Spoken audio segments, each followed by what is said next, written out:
Hey friends, I'm Amy, a health coach here at Flip Your Leaf, and today we're going to talk about where you get your list of high and low FODMAP foods. So spoiler alert, you're going to want to use the official Monash University app, and that's because Monash developed the low FODMAP program and they're the ones who are doing all of the research to determine which foods are high and low FODMAP. So they are 100% the authorities on what is appropriate for your low FODMAP diet.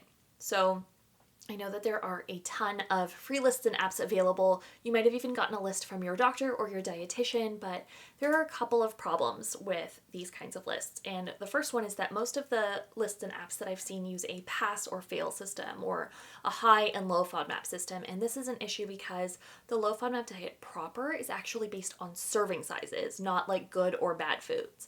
And so when you're using a list where things are either safe or unsafe, when you're looking at high FODMAP foods, for example, there are lots of foods that are high FODMAP in a full serving, but have smaller servings that are low FODMAP. So they're totally okay for you during the low FODMAP program. And that's things like avocados or certain like nuts or beans or even wheat bread have smaller low FODMAP servings that you can totally enjoy. And that opens up a ton of foods and products for you to use during your low FODMAP program. Another issue is foods that list things categorically as low FODMAP.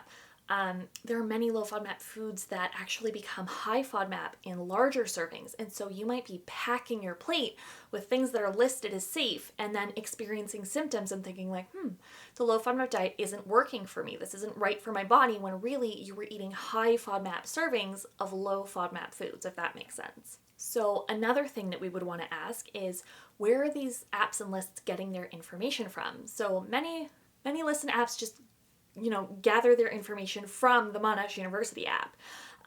But sometimes you're going to notice when you're using things that there are foods that are listed that aren't in the Monash app. Like Monash hasn't published any information about this yet. And so you've got to think to yourself like, if Monash is the authority on what is high and low FODMAP and they haven't tested this food yet, how does this list or this app know that this food is low FODMAP?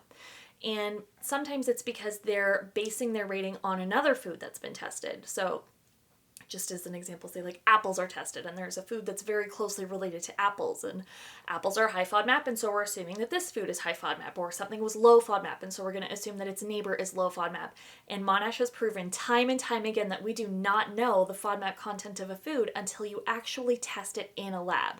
Even sometimes like cooking foods can change the FODMAP content of food. Sauerkraut is a really great example where cabbage is low FODMAP in certain servings, and then you turn it into sauerkraut and suddenly it's high FODMAP because part of the fermentation process has changed how the chemicals are sort of sitting in this food.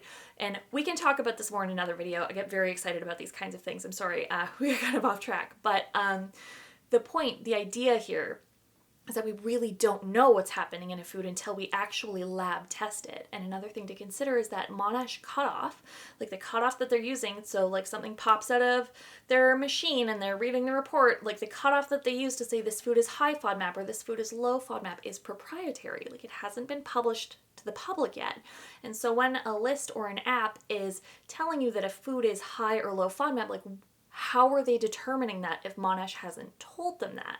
Right? Like what information are they using to determine if a food is high or low FODMAP? Because it may not be correct. And then again, you could be packing your plate with something that you think is safe for you because an app that you trust has told you that, or a list that you trust has told you that.